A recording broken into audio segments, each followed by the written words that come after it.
Assalamualaikum warahmatullahi wabarakatuh.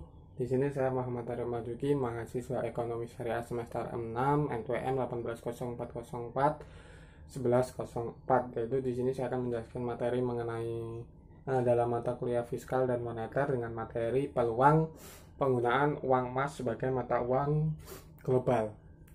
Baik, di sini saya akan menjelaskan terlebih dahulu bahwasanya uang merupakan suatu benda yang memiliki peran penting dalam kehidupan manusia. Dalam hal ini, uang mempermudah manusia untuk saling memenuhi kebutuhan dengan cara melakukan pertukaran dan perdagangan barang maupun jasa. Selain itu, uang juga berfungsi sebagai alat, sebagai ukuran standar nilai harga dan media penyimpan kekayaan. Dalam sejarahnya, uang terbagi menjadi dua fase perkembangan besar, yaitu fase penggunaan emas dan fase penggunaan fiat money. Yang pertama yaitu saya akan jelaskan bahwasanya pengertian uang. Terdapat perbedaan pendapat oleh para ahli tentang pengertian uang. Setiap penulis memberikan batasan yang berbeda-beda untuk memperlihatkan dari definisi uang. Di sini akan dimukakan beberapa definisi tentang uang, yaitu dalam Kamus Besar Bahasa Indonesia diterangkan bahwasanya uang adalah suatu alat penukar atau standar pengukur nilai yang sah yang dikeluarkan oleh pemerintah ataupun suatu negara berupa kertas, emas, perak ataupun logam yang dicetak dalam bentuk dan gambar tertentu, yaitu dalam Kamus Bahasa Indonesia. Sementara kalau menurut ahli, yaitu seperti yang disampaikan oleh Iswardono Sarjona Permono, itu menyatakan bahwa uang adalah suatu yang secara umum diterima di dalam pembayaran untuk pembelian barang-barang dan jasa, serta untuk pembayaran utang, dan juga sering dipandang sebagai kekayaan yang dimilikinya yang dapat digunakan untuk membayar sejumlah utang dengan kepastian tanpa penundaan. Itu menurut Iswardono Sarjono Permono. Sedangkan kalau menurut Taqiyuddin An-Nabhani, yaitu uang didefinisikan sebagai sesuatu yang dipergunakan untuk mengukur tiap barang dan tenaga. Uang merupakan standar kegunaan terdapat pada barang ataupun jasa. Uang juga didefinisikan sebagai alat tukar menukar atau alat standar mengukur nilai yang sah yang dikeluarkan oleh pemerintah di setiap negara berupa uang kertas, logam yang dicetak dengan bentuk gambar ataupun tertentu. Itu hampir sama dengan pengertian yang di dalam Kamus KBBI. Sedangkan kalau pengertian uang yang secara sempit, yaitu bahwasanya uang termasuk dalam pengertian uang kertas atau uang logam yang ada di kalangan masyarakat. Uang tunai ini disebut dengan uang kartal. Nah, karena uang inilah yang langsung bisa digunakan dan dibelanjakan oleh orang atau oleh masyarakat untuk memenuhi barang-barang yang akan digunakan. Uang dalam ilmu ekonomi didefinisikan sebagai setiap alat tukar yang dapat diterima secara umum. Alat tukar itu berupa benda apa saja yang dapat diterima oleh setiap orang di masyarakat dalam proses pertukaran barang dan jasa. Ada lagi juga yang mendefinisikan bahwasanya uang itu sesuatu yang secara umum diterima di dalam pembayaran untuk pembelian barang-barang dan jasa, serta untuk pembayaran hutang-hutang, dan juga sering dipandang sebagai kekayaan yang dimiliki yang dapat digunakan untuk membayar sejumlah hutang tertentu dengan kepastian dan tanpa penundaan.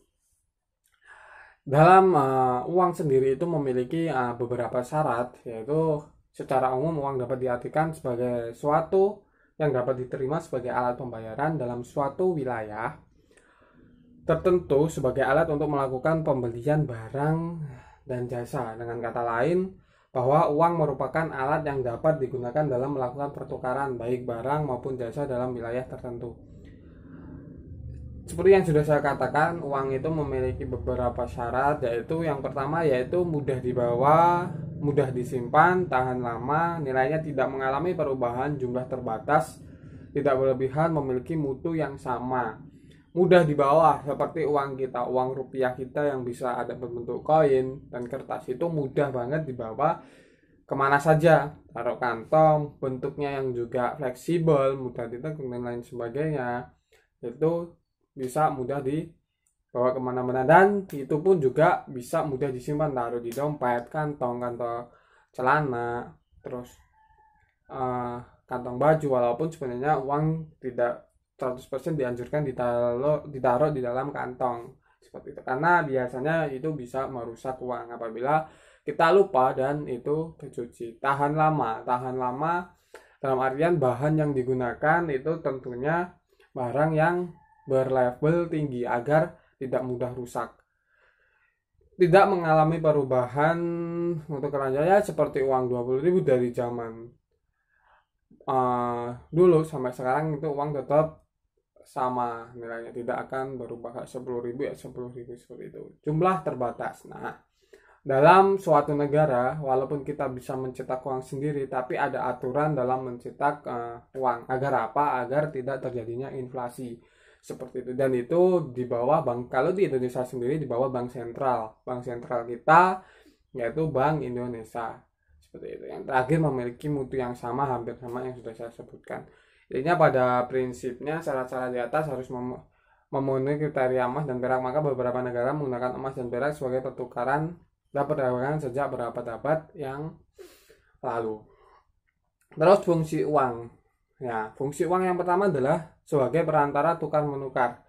Ya, dengan adanya uang ini kegiatan tukar menukar itu akan lebih mudah dan lebih baik dibandingkan dengan kegiatan perdagangan secara barter, yaitu barang A ditukar dengan barang B seperti itu. Uang yang dimiliki dapat digunakan dengan mudah ditukarkan dengan barang-barang yang diinginkan. Maka dengan adanya uang, masyarakat atau kegiatan tukar menukar yang dilakukan oleh masyarakat berupa barang ataupun jasa itu akan mempersingkat waktu transaksi dan tentunya hemat tenaga, dan kegiatan tukar-tukar menukar ini menjadi lebih sederhana. Ini berarti uang telah melancarkan kegiatan perdagangan atau tukar menukar tadi. Uang sebagai satuan nilai. Nah, satuan nilai ini dalam artiannya adalah satu uang ukuran yang ditentukan untuk menentukan besarnya nilai dari berbagai jenis barang. Dengan adanya uang, nilai suatu barang dapat digunakan secara mudah dan dapat dinyatakan, yaitu dengan menunjukkan jumlah uang yang diperlukan untuk memperoleh barang tersebut. Penggunaan uang sebagai satuan nilai menyebabkan masyarakat tidak akan kesulitan untuk memenuhi nilai suatu barang. Misal barang harganya 10.000, uang itu ada yang langsung jumlahnya 10.000, jadi lebih enak transaksinya. Uang sebagai bayaran alat yang tertunda, yaitu transaksi dalam perekonomian yang sudah berkembang banyak sekali dilakukan dengan pembayaran tertunda atau penjualan secara kredit seperti itu.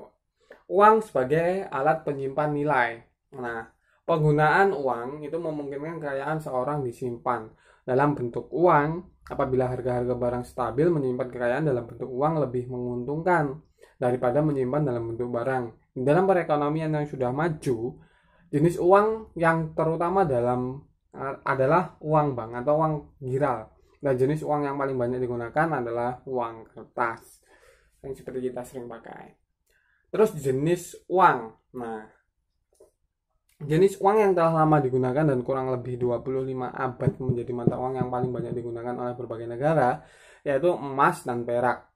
Jenis mata uang ini mempunyai ciri-ciri uang yang diperlukan untuk menjadi uang yang layak untuk digunakan. Selain itu, emas dan perak memiliki tingkat kestabilan terhadap nilai emas dan perak itu sendiri. Mata uang emas dan perak merupakan alat yang sudah populer dan yang paling banyak digunakan pada masa itu. Mata uang tersebut digunakan sejak abad ke-7 sebelum Masehi. Sampai dengan permulaan abad ke-19, kemajuan teknologi yang sudah berkembang memandang bahwa emas dan perak merupakan alat transaksi yang stabil dalam penggunaan transaksi. Namun di sisi lain muncul beberapa kesulitan yang timbul dari mata uang emas dan perak.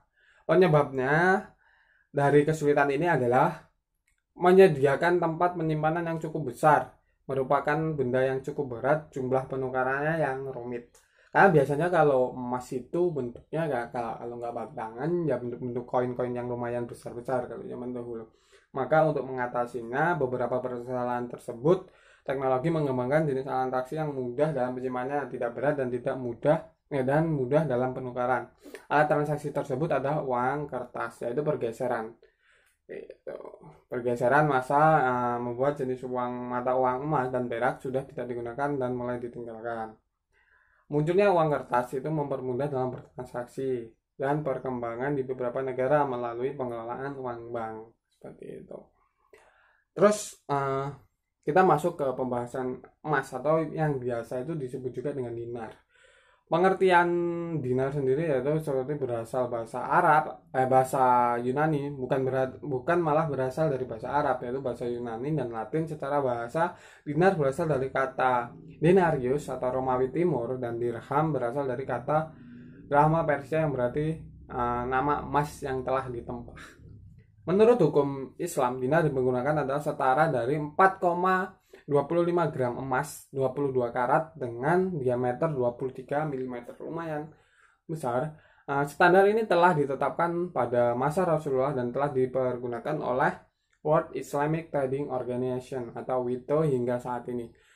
Dinar 22 karat dengan diameter 23 mm. Standar ini telah ditetapkan pada masa Rasulullah dan telah dipergunakan oleh World Islamic Trading Organization seperti itu. Sejarah dinar. Sejak sebelum Islam itu emas dan perak telah dipakai sebagai mata uang secara universal. Pemakaian koin emas ini dalam masa Islam ditetapkan oleh Rasulullah melalui prosedur takrir yang kemudian distandarisasi oleh Umar bin Khattab dalam satuan ukuran dan berat sebagaimana uang yang kita kenal saat ini. Uang emas dan perak yang dikenal dengan dinar yaitu juga digunakan sejak awal Islam baik untuk kegiatan muamalah maupun ibadah seperti zakat dan diat, sampai berakhirnya kekhalifahan Turki Utsmani pada tahun 1924. Bahkan banyak hadis yang meriwayatkan tentang penggunaan dinar sebagai alat transaksi pada masa Rasul dan sahabat. Di antaranya adalah hadis yang berasal dari Aiman. Beliau berkata, saya masuk ke rumah Aisyah, di situ ada baju perempuan dan terbuat dari benang seharga 5 dirham.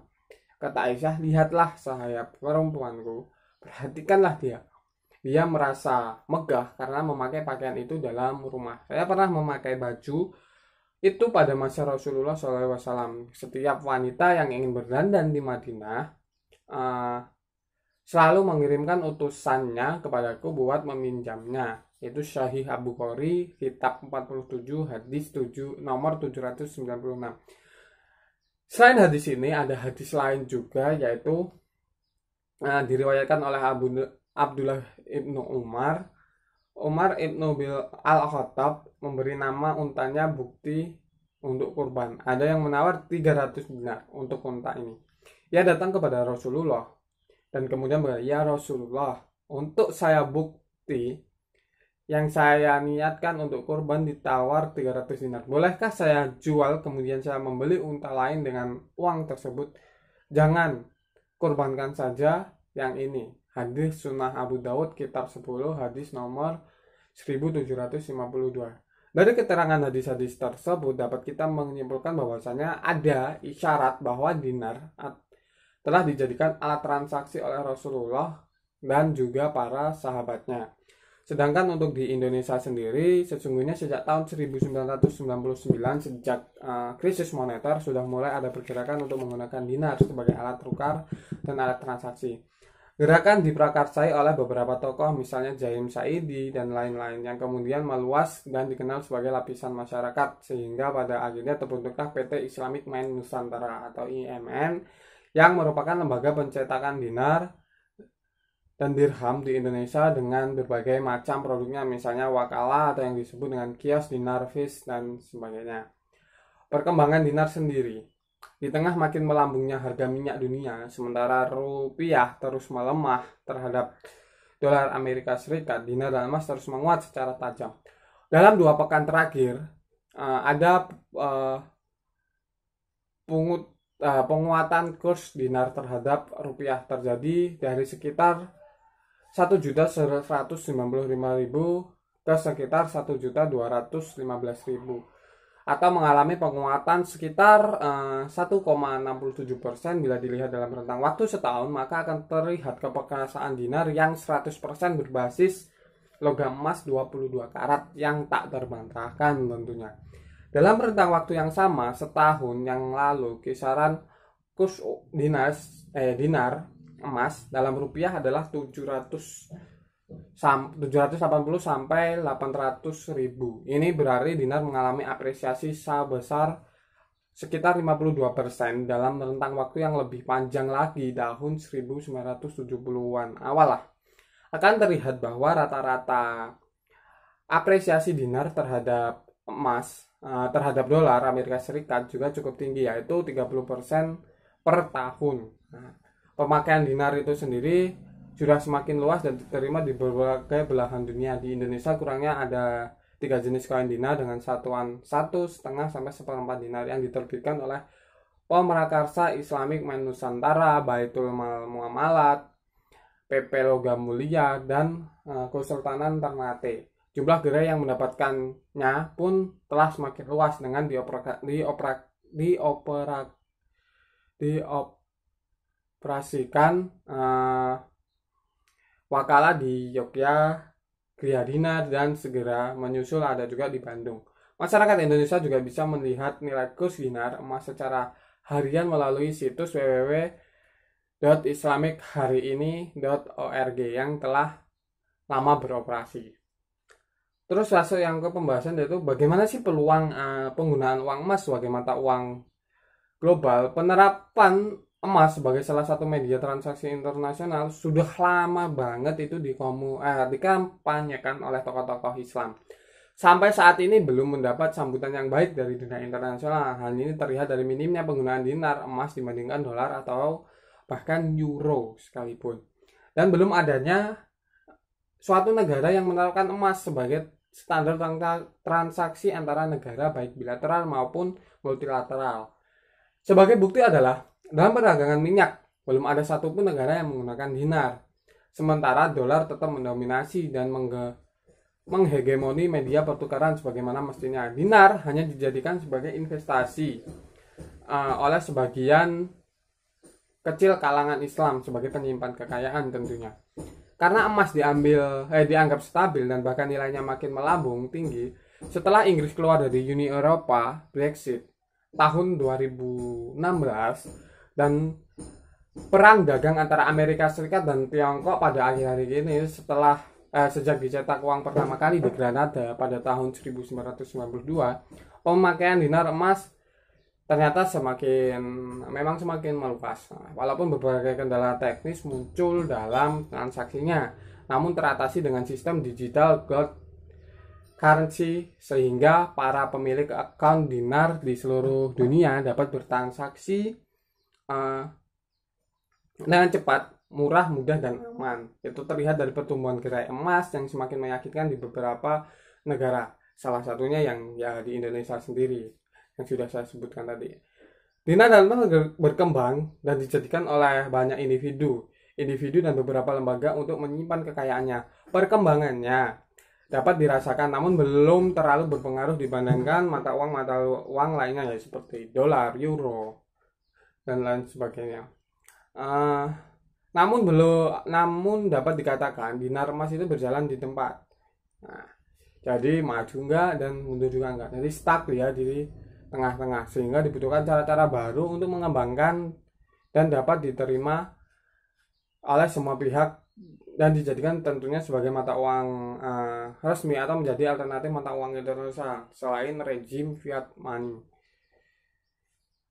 Kelebihan sistem keuangan dinar.